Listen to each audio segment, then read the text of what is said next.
Thanks. Well, okay.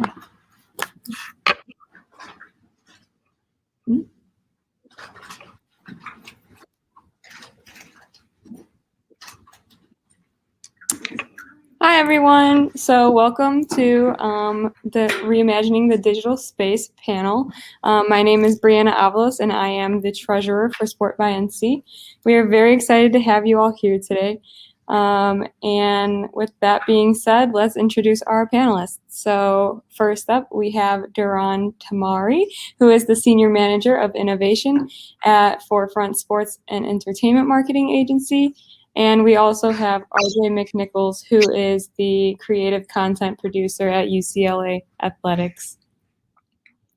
So let's get started with our questions.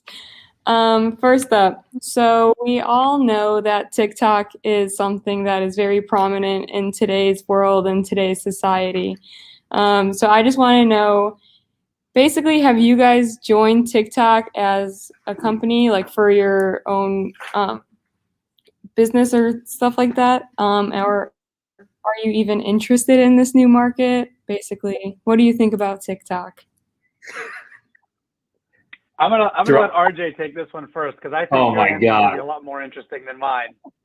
Okay, so UCLA Athletics is on TikTok, but it's not super active. I think a while there was a lot of like copyright music issues going on, and basically at UCLA, because if a lot of these companies, they're promoting something, so like a lot of it is music based in TikTok. So like if someone catches a video of like us using Lady Gaga's Just Dance in a TikTok video and it's connected with UCLA Athletics, the account could get flagged and we could get an infringement suit.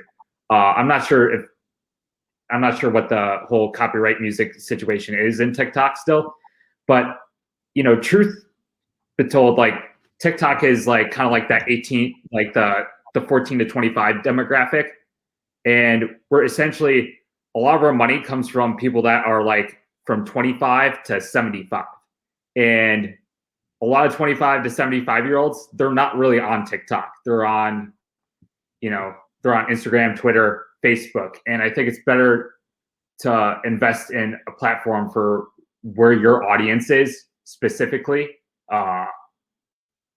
because TikTok might be the hottest thing, but it might not be where your audience is at.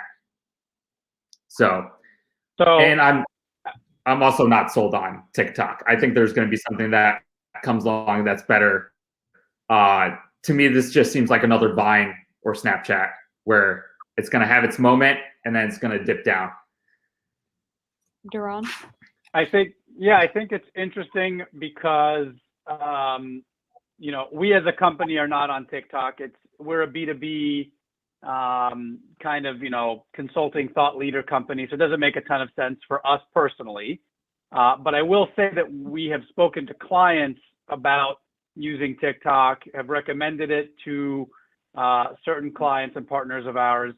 To RJ's point, it's true. It's really for the teen and early 20s demographic, which some people are trying to target. The biggest difference we've noticed, though, is who the best outlet to reach them is. So is it UCLA Athletics, or is it students and student athletes at UCLA?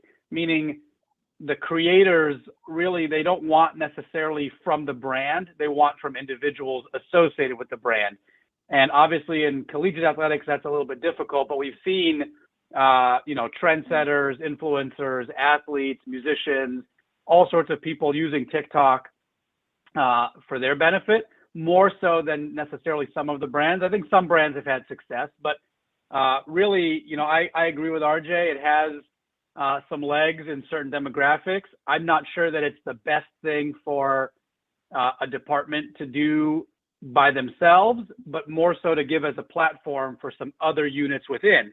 So like one of the things we've seen is mascots are very popular And they can do the dances. They can get away with some of those things where if instead of doing a hey, come to the basketball game tomorrow, you have a mascot doing like some dance, and then there's the message popping up. And like, again, I don't use TikTok, which is weird because I'm such a early developer and early user of everything. And I'm not a big TikTok person because of all of the stories that came out at the beginning. But like I said, I think it makes sense within a certain context, within a certain target market, and within a certain kind of content strategy that I think is part of the overall content strategy. So it's not something you should be doing in a vacuum.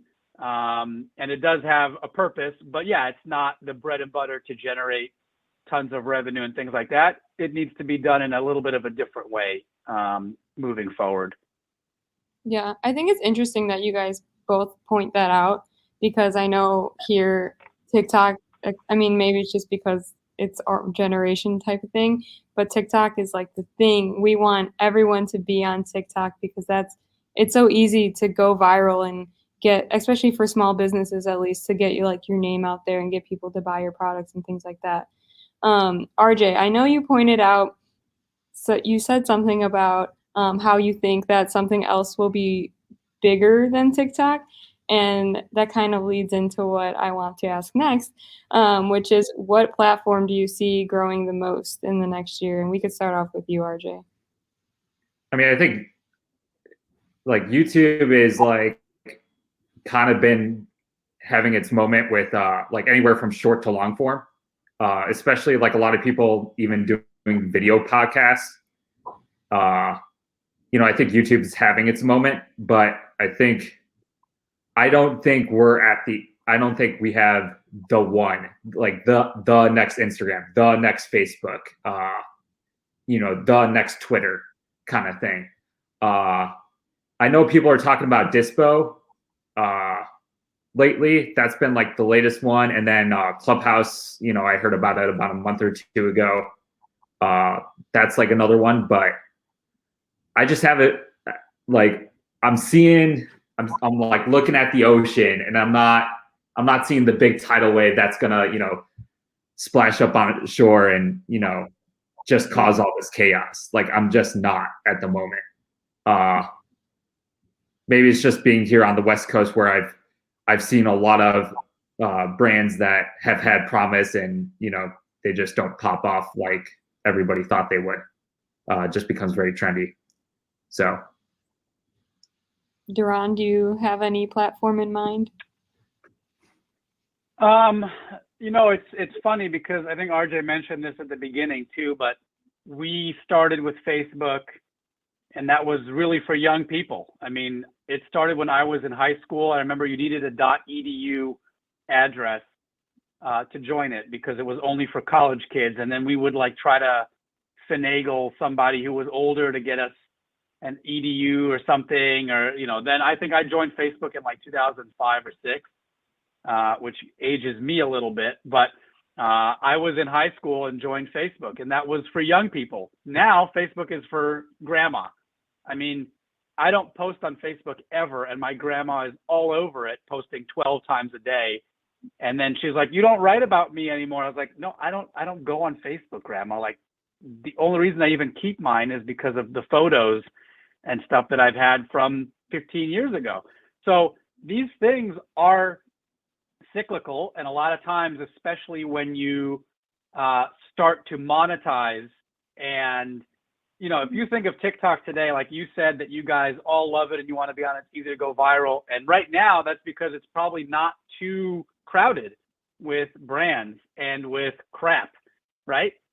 Wait 1 year. It's going to be like, you know, TikTok, like Jewel Osco has a sale on cans of beans. And it's like, is that really content I want to be seeing? Because think about how over time, Instagram went from a place where you posted photos and it was all about that to now it's like finding content, but you also have ads in between. And so as these companies mature and it goes from a viral sensation that's really about connecting things or being, you know, a place for interesting content, and becomes really a place for making money and returning shareholder value and things like that, it changes. It changes the entire kind of format and who's on there and why.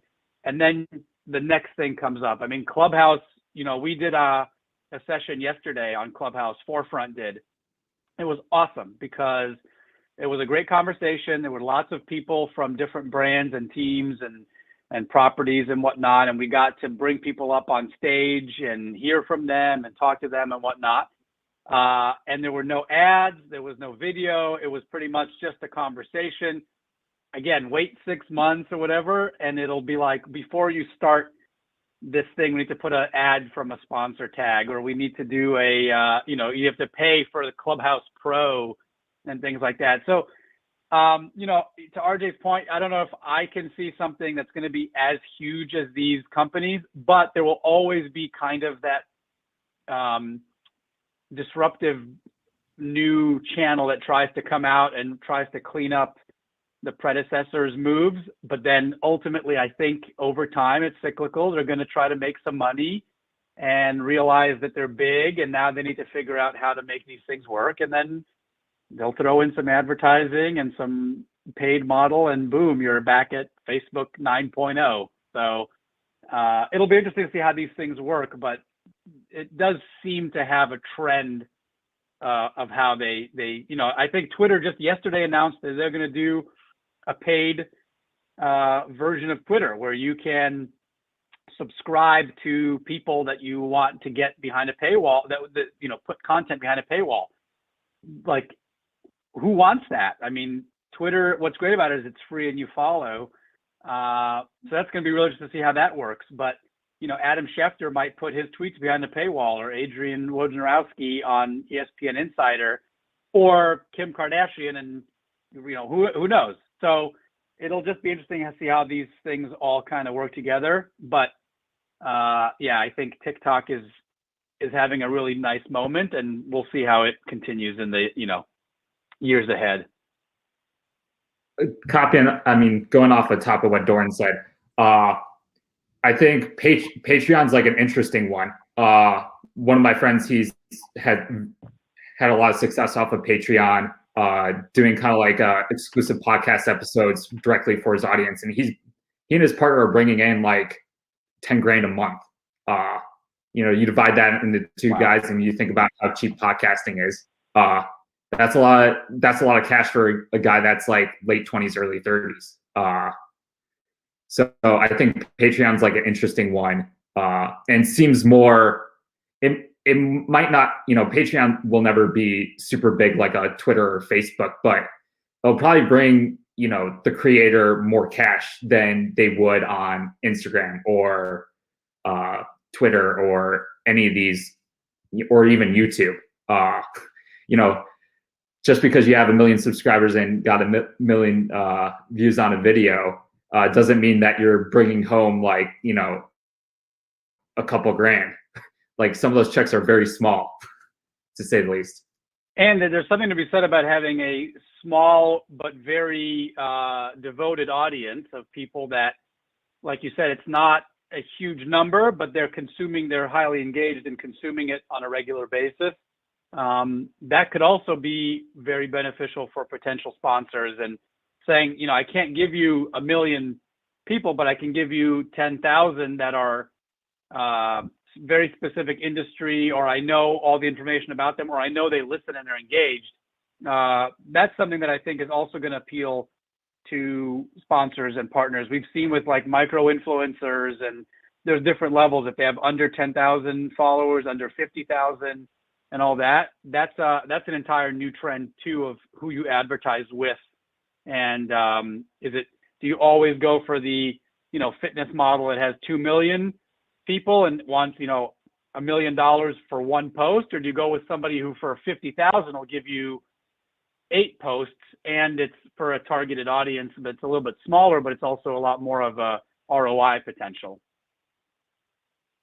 I think also going up more up. Sorry, there's this thing called having 1,000 true fans, 1,000 true fans. If you're like a big brand, like focusing strictly on those people, because those are going to be the ones that are going to be buying t-shirts or, whatever you're trying to sell pretty easily. And if you can garner 1,000 fans to care about what you're creating or what you're putting out, I think you're going to be better off than the person that has like a million followers that is just, putting up lifestyle photos,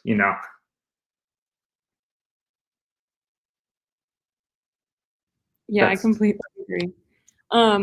I appreciate your insight to TikTok though, because I think it also goes to who is your target market. And obviously, like you said, like you basically mentioned, they're the ones who will be giving you revenue, and it's all about the bottom line at the end of the day. Every company wants to make money. So it really depends on who your target market is to determine what platform is the most beneficial to you.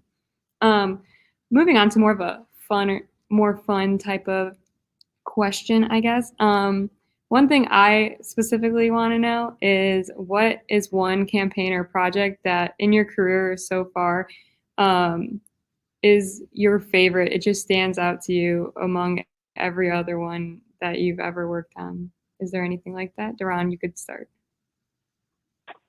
Sure. So, I've been lucky that I've had a couple things that I've really enjoyed and gotten a chance to work on. The one that I always kind of go back to is the 2018 men's basketball tournament for the Big Ten conference, where I was working at the time, was based in New York City for the first time ever.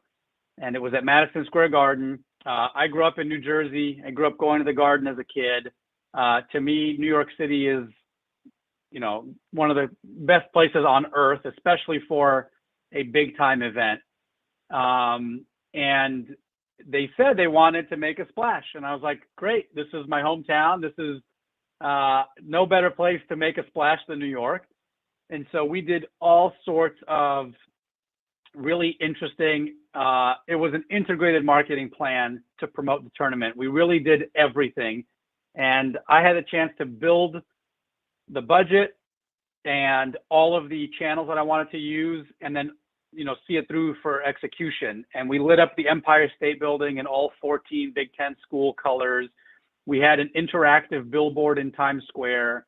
We had like over 500 pieces of street out of home display advertising throughout the city. One cool thing about that, by the way, we used heat maps to place them around the city based on where Big Ten alumni lived and worked. So we could see, based on different first and third party data, where Michigan and Maryland and Rutgers and Penn State and Ohio State and whatever alumni lived and worked in New York City, so that when they left their apartment, they saw an ad. When they walked into their office, they saw an ad. And if they went to certain bars, they saw an ad. And it was really just awesome to see it in action. We did digital stuff with Snapchat. This is pre-TikTok. With Snapchat and Facebook filters and Twitter ads and like all sorts of stuff. We ended up selling out on Saturday night. We had over 42 million impressions across the entire campaign. And everybody that went said it was just a spectacular event. We actually made you guys can't see it, but I'm looking at it. We made a coffee table book that had all of the different pieces and elements we put together and gave it to people as kind of a memento. And yeah, again, to be able to dream it on the front end and then see it in the city come to life on the back end was a really, really spectacular opportunity. Not a lot of jobs that you really get to see your work that evident, which is really, really fun on the creative side. And it was a success. So that was one that I'm always super, super proud of. RJ, how about you? I think for me, back in September 2019, little backstory on my whole background, real quick, is I actually ran cross country and track at North Central, and I've done a lot within the running world in terms of videos. But I worked with Portland Track that got some money support from Nike to make this documentary about 3 of their Nike athletes chasing after the Olympic standard on the Nike World Headquarters track. And I don't know if you've ever seen the Nike World Headquarters track. It's been deemed as one of the most beautiful places to run. It's all forested in. It's a really neat track, and I followed the athletes the day before, and like filmed the race, and we told a story about them running three of the fastest American 5K times ever. They all went under 13 minutes for 5K, and we told that story of how it all went down in a like 25-minute documentary. And we got to take the documentary to like 6 different cities. We got to screen it in New York City. We got to screen it in Portland. We got to screen it in Austin, Texas, Eugene, Oregon, which is a huge track and field town. They're all about it. But we actually ended up having like 3 screenings. I think there was even going to be a 4th one, but COVID hit and shut everything down. But we sold out. Like in Portland, we had like over 250 people in a little tiny theater screen, like watching the film. And then New York City, we like premiered it at this like hotel that we packed out like 200 people in a 150-person room. Like just like bringing people together to watch this documentary and seeing people to react to your work live is like it's one of the best drugs you could ever get a hold of in life. And then we streamed it on this like one website called Runner Space, which is kind of like a running video site. And it got like 12,000 views, nothing too crazy. And then we put it on YouTube, and it only did like a couple thousand. And then as the pandemic, like we released it right at the start of the pandemic online. And then about a month later, I'm noticing these jumps in 500 views, like every day, 500 views, 500 views, 500 views. And I texted my buddy Jeff, who I worked on it with, and I was like, hey, like, I know, like I always say, like you only got 72 hours at most for like a lifetime for a video, but like I think we're existing outside of the lifetime, existing outside of that like typical lifetime for a video. And before you know it, between like Runner Space, Instagram TV, YouTube, we had like close to 100,000 views we racked up like over the course of the pandemic. And to get 100,000 views on a 25-minute documentary it's not easy. Right. It's really hard to sell somebody to watch a video online for 25 minutes. It's easy to get 100,000 views on a 10-second video on TikTok or Vine. But you know, I think that was like one of the cool experiences, and getting a lot of positive feedback from it too. People seem to really love it. So Yeah, and I'm sure Awesome. that engagement is something that really makes you want to keep going and creating more and more new things. Speaking of engagement, though, what kind of strategies do you both implement, recently at least, to grow your engagement with COVID being a thing? And you kind of have to focus on your digital marketing more now than ever. So, you know, one thing I'll say is, again, we work with partners and clients in all different levels of sports. We've got minor league level teams. We've got, you know, NFL, MLB, NBA, NHL, whatever. And then we have international as well. So it's all over the board in terms of what kind of opportunities we have when it comes to budgets and also content and things like that. But what we've kind of noticed in general, and the focus that I think COVID has had on the industry as a whole, is realizing that 95% of your fans will never go to your venues, whether it's, you know, if you're an NFL team and you have, you know, 3 million followers on Facebook or Twitter or whatever, you're getting at most 70,000, 80,000 a week to go to your stadium. And a lot of them either don't live nearby or can't afford it or whatever. So we've been putting this massive focus on the 5% that come to the game, which makes sense. That's what we've always known as the revenue generation side of things.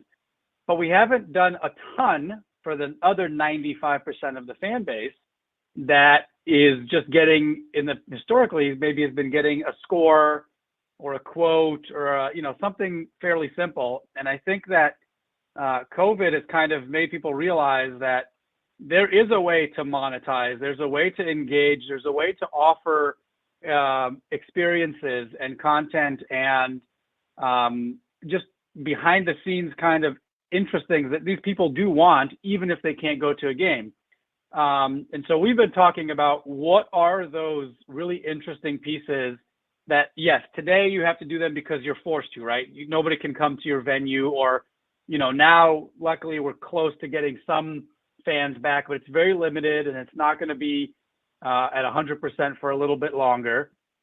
So what are you doing to engage with people that's showing them the personalities of your athletes, that's showing them what's it like to be in the background of a sports team right now? What's it like to be a fan in the city? What's everything going on, right?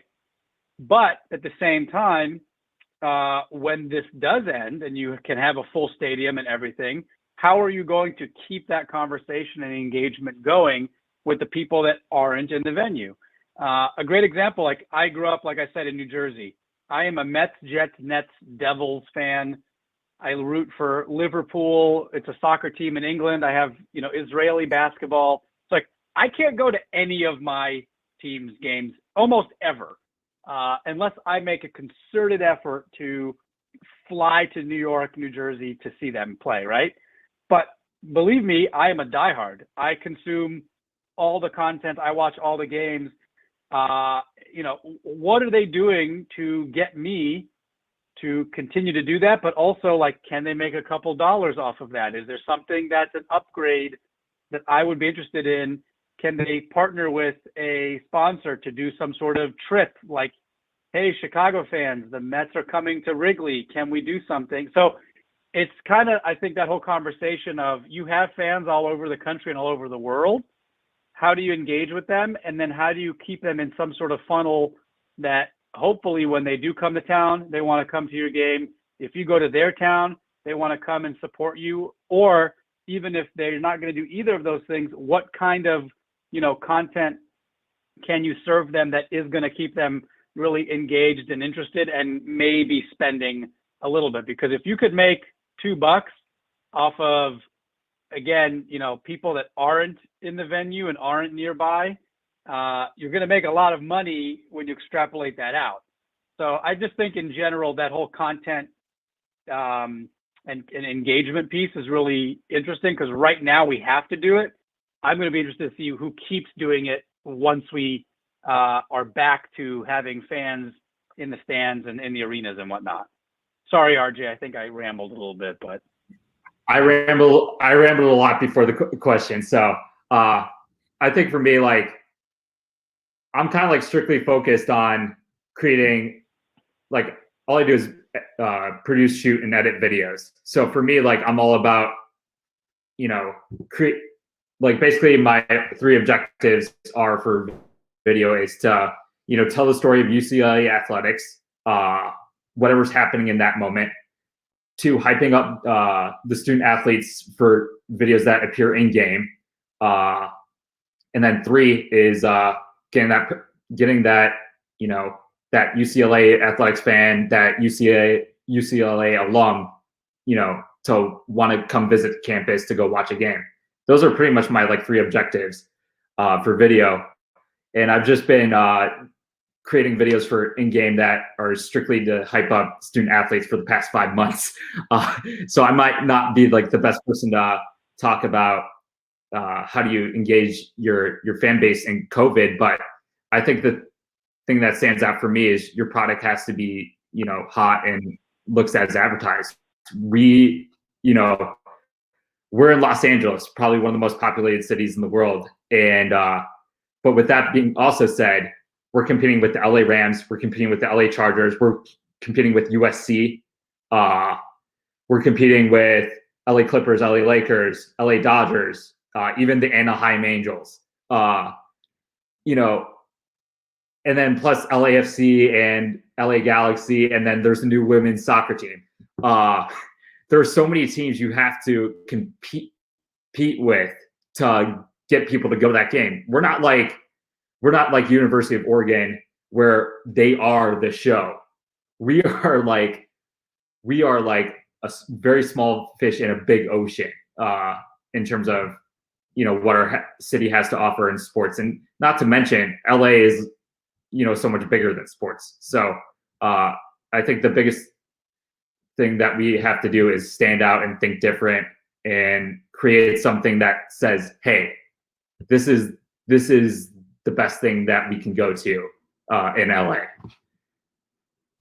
So kind of going I think RJ, though, to your, sorry. No, you're fine. You can go.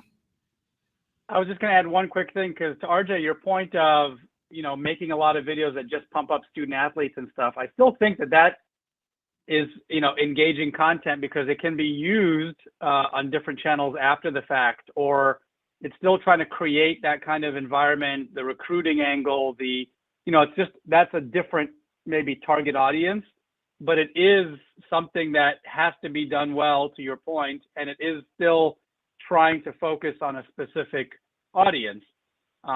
We've seen colleges do some pretty cool stuff during this time period, even if they've necessarily, they've struggled a little bit with the situation, like everybody has, and anybody would.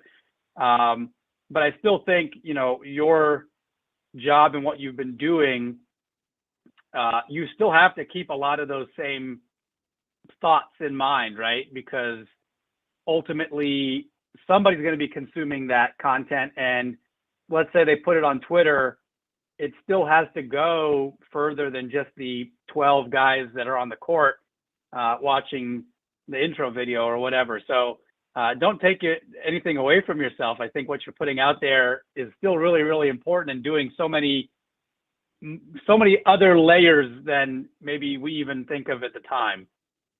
Right. Like I did, during the pandemic, I focused on creating the men's basketball recruiting video, and UCLA has probably one of the strongest basketball lineage ever in the NCAA, and all those athletes want to see the environment and what's it like to play at that venue. That's like one of the hugest selling tickets. Like, what can the university offer to that athlete? And you get somebody like Alonzo Ball to come to the UCLA, to have him go on to be in the NBA, and even having talks of him becoming the next big thing. Like, that does numbers alone. So I know you've talked about having to remain creative, especially you, RJ, with making videos. Do you believe that it is possible to remain original in this big creative digital realm, or what? I don't know if you're going to like this answer, but in terms of like mid to big size companies, I don't think so. Because a lot of these companies, they say they want the next big thing, but you try to bring them what you think is the next big thing, and then they end up showing you 10 other examples on the internet of this cookie cutter video edit. So I think with like the mid-sized companies to the large-sized companies, they're not interested in being original unless if you really scream at them in the middle of a meeting to like put this out there because you wholeheartedly believe it. I think that's the only way. But I think in terms of smaller businesses, oh, totally. And even smaller businesses that do like these one-off collabs with like, say, Nike or Adidas, they want them to do their thing, even though it might, only, get them like a small revenue stream for Nike. For those smaller brands, it's going to elevate them because they're trying to get to that mid-sized company. I don't know if they want to be the next Nike or Adidas. Chances are probably not. But to do like some of those partner collabs, you can easily remain original and cutting edge. And I think with those smaller companies, they benefit the most from it because they're just willing to try anything. Doesn't matter. They're kind of in the trial and error point of their life. They're not afraid to try new things. So that's my answer. And I do actually agree with RJ for the most part. I think you have a lot of let's take it to sports, right? You've got a lot of legacy brands that on some level, yeah, they want to do and be on the channels and all that, but like, are the New York Yankees going to do something that's way out there? No, they're the Yankees. Like, A, they don't have to. B, it's not really their brand. And C, like, they're not. It's not like the push is coming from where for something like that. So it has to make sense. So you will see teams and companies, to RJ's point, that are disruptors, that are smaller, more nimble, that need to make a name because they're punching up. So they need to break through in order to do that and get attention for themselves. You will have, I'm sure, some creative things that happen here and there, like maybe one TikTok video that is a little bit new and creative. But I will say, especially in sports, imitation is the highest form of flattery. We all beg, borrow, and steal from each other. And then you try to apply it in a creative twist or one that's really applicable to your brand or your city or whatever the case is. But I think a lot of the originality is going to come from, smaller sources. Like, this is a dumb example, but I'm just going to say it. Like, yesterday there was a tweet about Post Malone re-recording Hootie and the Blowfish for Pokemon's 25th anniversary. It was in Rolling Stone, and I quote tweeted it and said, this headline is a Mad Lib, because it just seemed like 5 random words were picked. And I was like, I don't even know what is being discussed here. Well, my friend then tweeted at me, goes, I see you're stealing jokes. And it was a guy on CNN, Jake Tapper, had tweeted the same exact thing a few hours before. I hadn't seen his tweet. Like, it wasn't anything that was like, I didn't purposely copy it as my own, but it just shows that, like, we were thinking along the same lines. We had a similar, kind of comedy that came from that. And so when you're on these channels frequently and you see a million TikTok dances or a million kind of, like, I've seen a lot of, like, the pulling the words and appearing and whatnot, like, there's ways that you can refine and do things a little bit more creatively, but is it going to be something that, like, wow, we've never seen before? It's tough. I mean, it is when you see it, that's when you're like, whoa, because it's few and far in between, right? But I still think we need to push ourselves to try and make things that are bespoke to our brands, our populations, our fans, and things like that. It's not going to be like, whoa, I've literally never seen this before type of thing. Because, yeah, there's so many creative people out there putting out so much content right now. So it's tough, but it's also a fun challenge to try to go after. Unless RJ disagrees, but I think that's what we kind of have to try for anyways. Okay. So this might be more directed towards you, Doron, but how do you go about balancing analytics versus your gut instinct? So if you think something might be really good, but it might not work, I guess, with what you're seeing analytically, how do you basically go about that? Well, first thing I'll say is I see some good conversation in the chat, so appreciate everybody participating, especially Dr. Rice. Good to see you as always. It's funny, at Forefront, we have a few different departments internally that we work with. So I'm on innovation. We're like the strategic problem solvers, but we have an analytics department that really we work closely with on the front and back end. And when I say work with them, it'll be, what is the first and third party data telling us about who are fans? Well, they over-index for outdoor sports. They over-index for spirits and liquors. They over-index for, being interested in messaging around positivity and community engagement, whatever kind of angle we're trying to work for and work towards, we can get a lot of that data from digital behavior. I think it's really important to balance, and it's what we call the art and the science, because you can't create engaging content and things like that solely from machine learning, right? Like otherwise we would just have artificial intelligence start to make our ads and things like that. We can use the data to steer some of the conversation. But I think it's really important to balance both out, because you still have to have an emotional connection and a response to these things. So we do use the data to help steer us.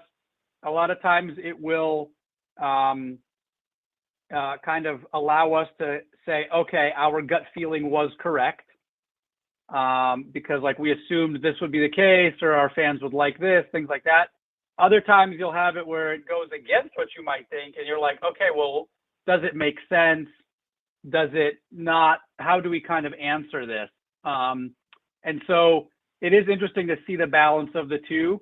But also, I will say this, digital behavior sometimes knows you better than what you would answer in a survey, for example. So you'll be like, oh yeah, I love the outdoors. And it's like, well, you've never once searched for hiking. You've never once purchased any item, for being outdoors. So like, are you just saying that?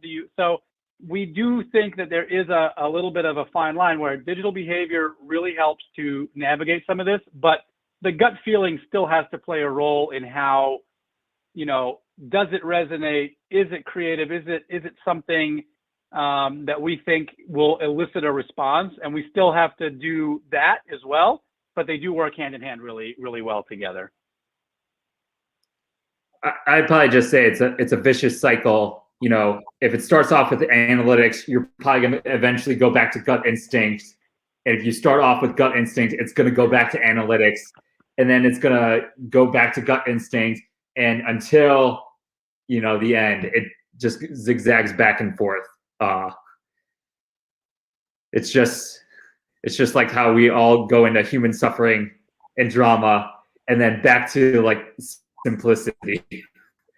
Like we're never either simplistic or all about the human drama. It's just zigzagging always. Okay, so I know both of you have mentioned creating unique content, even though we may get inspiration from other people. But how do each of you, I guess, keep yourself one step ahead of others in digital media? And we can start with you, RJ. I mean, I think for me is I travel a lot. Like before the pandemic, before I started at UCLA back in September of 2019, like as a freelance producer, shooter, editor, I was on the road 5 months a year. So I did a lot of traveling for work and also for pleasure. Like I was like on a shoot in Hong Kong. I've been on shoots in Mexico. I've been on shoots in over 30 different states. And, people in LA can be stuck in a vacuum. And just like people in Chicago, just like people in Naperville, it's important to see how everyone reacts differently in different cities, because you'll take like little bits and pieces. So that's like one of the biggest things that I stay ahead of the game. Hong Kong was like one of the most futuristic places I've ever been to. They seemed like they were, 5 years ahead with everything in life. When I went to Montreal, like I saw like throughout the entire city, I saw like these motion graphic arts being projected on buildings. So you kind of like take everything you see a little bit differently. Even going to art museums, like I go to so many art museums a lot, and anytime I sit down for a meeting, I like probably 25% of the time, if I'm not bringing up what the LA Clippers or the Chicago Bulls did, both being fans of those teams, chances are like my examples came strictly from what I saw in the art world worked out, or even skateboarding and snowboarding. So I try to like look into other different worlds to see how they're doing things and not steal too close from home. That's how I stay one step ahead. So yeah, and I'll say it's a similar situation for us and for me at Forefront. In general, we're looking at what's happening outside of sports, because again, it's kind of easy to say a team did this, so we're going to take a similar approach, but kind of make it our own. Whereas if you say, a brand that's totally unrelated did it, or somebody in another country or things like that. So definitely taking a look around at all sorts of different channels and different groups, I think is really, really important. The other thing too is always be looking for something that you can connect back to the brand that is interesting. So at Forefront, a lot of times we're going to look at milestones and anniversaries and historical concepts and just like interesting tidbits that you can celebrate and use in a certain way. So for example, we just did a project with UIC, University of Illinois, Chicago, down the street from us here, where we did a brand refresh for them. And we picked school colors for athletics, and they're the same colors as the university. But what we did is we gave the colors a story. We basically called it Fire Engine Red, Navy Pier Blue, Expo White because of the Chicago Expo. We called it Champions Gold, like all these colors that were being used, but nobody necessarily cared why. And it's like, well, no, let's give them a little bit of a, the first campus was at Navy Pier, which is why we use this navy blue. The red is for the Great Chicago Fire. And from those ashes, we were reborn as a city of the future and all of that kind of stuff. The reason I bring that up is because that was kind of looking at what we could utilize and those elements of the history of the university and try to bring them into the forefront of this brand refresh. So that wasn't necessarily something that was super creative to do, but just utilizing that historical data. And again, if UCLA has some 100th anniversary coming up that people don't know about, or a number of, I think, what do you guys have, like 132 NCAA championships or some crazy number? Like, well, when they get up to 150, am I way off? You're, I mean, it's in the 120s. I think it's 120. Okay. I think it's 121. I think it might be 121. It's right around 120. So I think Stanford has the most. If you wanted to do something to celebrate the 125th or the 150th when it happened, that's something that people maybe aren't using, keeping track of a ton, but now you can use that as a campaign. And then how do you bring it to life? That's where some of that creativity and doing things in a new way, like could you have a landing page that has video content, like a vault of all of those different championships or things like that? So there's ways to bring it to life in different ways. And that's what I think is, like RJ said, look around. There's things that will inspire you in everyday mundane things, and then also what other people are doing around the world in different fields as well. And I think we definitely try to look at those as, when we're looking for inspiration all the time.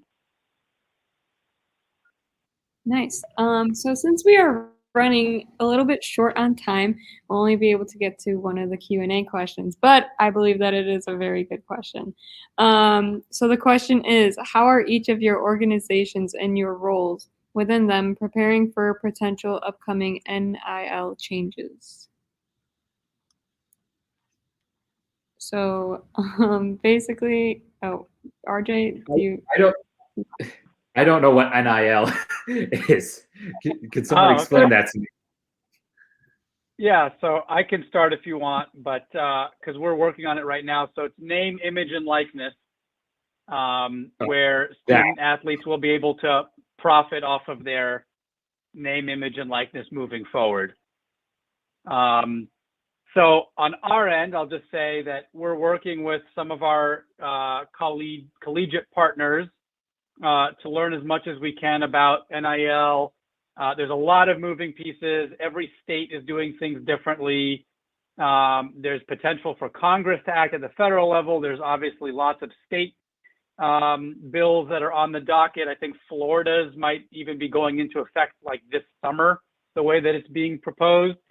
And the NCAA kicked the can down the road and didn't rule on anything this year. So with all that being said, right now, I think the goal is to try to educate and learn as much as possible about what could be potentially occurring, and then offering the best opportunities and, kind of smart thinking to do it correctly once it is in place. So we're looking, we're in Chicago for UIC, RJ and UCLA are in LA. They're two massive cities that offer a lot of potential for student athletes. But then you also have like the Alabamas of the world that are in Tuscaloosa, not a huge media market, but they have boosters that will probably be willing to give like, $100,000 for somebody to sign one shoe to get them to play at Alabama over Auburn.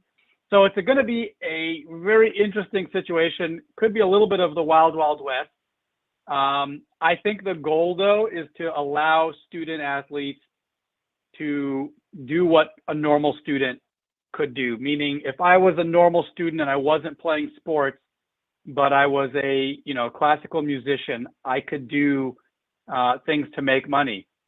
And if I was a normal student and I started an app and it started to generate revenue, like I could do that. And I think we're trying to make it as balanced as possible moving forward, so that student athletes can benefit and the school can benefit as well, but not in the same situation that we currently have. So I agree with Dr. Rice. It's going to be fascinating. I think there will be some loopholes that are taken advantage of, like anything else. But I also hope that it goes and benefits the student athletes as much as possible in the future. I gotta apologize for not knowing the actual acronym. Every time this gets brought up, it's always name, image, and likeness. Like it's never NIL or any fancy acronym. So I was really thrown off real quick. But Doron pretty much kind of hit it on the head. I think all the name, image, likeness, I think it's going to be a lot of like, stuff that like the way that student athletes are able to make money is outside of the university and college system strictly. But, in California, I think we're legally allowed, student athletes are legally allowed to in 2023 in the state of California. I don't know if it's changed or not. I know, it happened like the first few months of my employment, and then a few months later, that's when the pandemic hit. So I feel like that has taken a backseat of trying to learn and trying to figure out how we can work with the NIL changes. But I was like looking at this interesting infographic of if the name, image, and likeness happened today, what realistically could some of these athletes make? And for like the Zions, the Trevor Lawrences of the world, they were, it was clear like they were making, like a 6-figure salary, if they were allowed to use their name, image, and likeness. And then surprisingly, like the UCLA women's gymnastics team, secured 7 out of the top 15 spots because, a lot of them go viral. We had 2 gymnasts go viral within the past month where, Michelle Obama's tweeting out and Janet Jackson FaceTiming with one of the girls. Like, that kind of stuff, I feel like it's going to really affect, maybe 1%, maybe even less than all student athletes financially, where they're going to come away with like as if it was like a full-time job salary. But I don't know realistically. I think it will supplement some income for like a lot of the athletes, but I don't think it's. I think going to college and trying to make a salary for them is. I don't think it's going to be super realistic in some ways. The only thing I want to add. Oh, sorry. Oh, go ahead, because at the end of the day, I heard this weird stat like a long time ago saying that 90% of the Division I athletes don't really belong in Division I. And I think,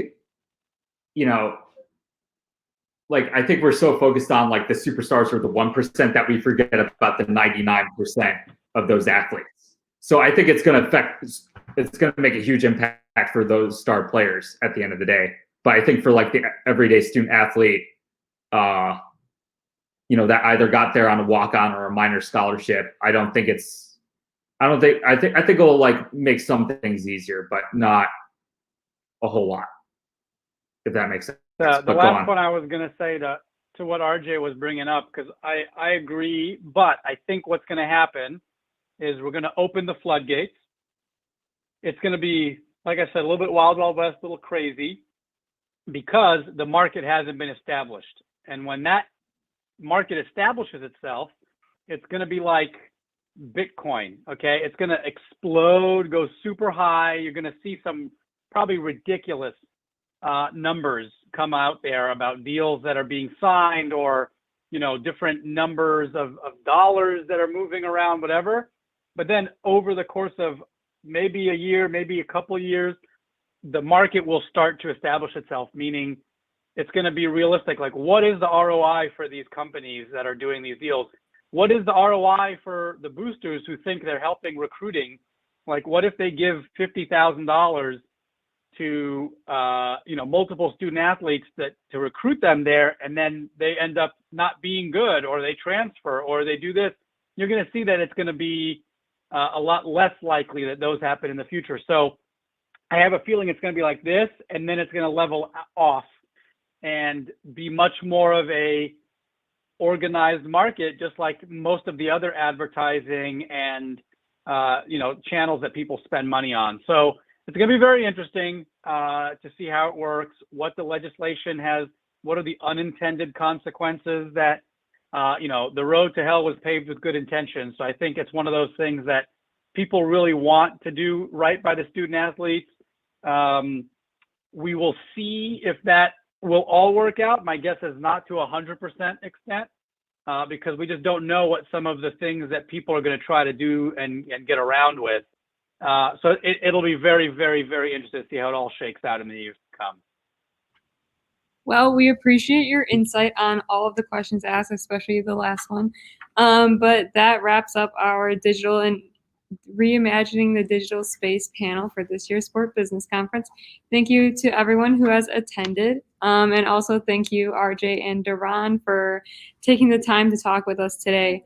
Up next is our fireside chat with Henry Gonzalez Gomez, who works for the MLB and is trying to grow the game of baseball down in the Dominican Republic. So we hope to see everyone there. And thank you all for coming. Bye, everyone. Just put my email in the chat just in case anybody wants to ask me anything after. So sounds good. Yeah, thanks. Nice to meet you, RJ, and thanks for having me again, guys. I think this is my third or fourth year, so really, really always love coming to Sport by NC. Yes, thank you. We love having you. Bye, guys. Doron, I'll tell Scott P. I said what up. So. Oh, awesome. Yeah, I texted him too. So yeah, nice to meet you, and look forward to chatting in the future. Yeah, sounds good. Keep in touch. Have a good one.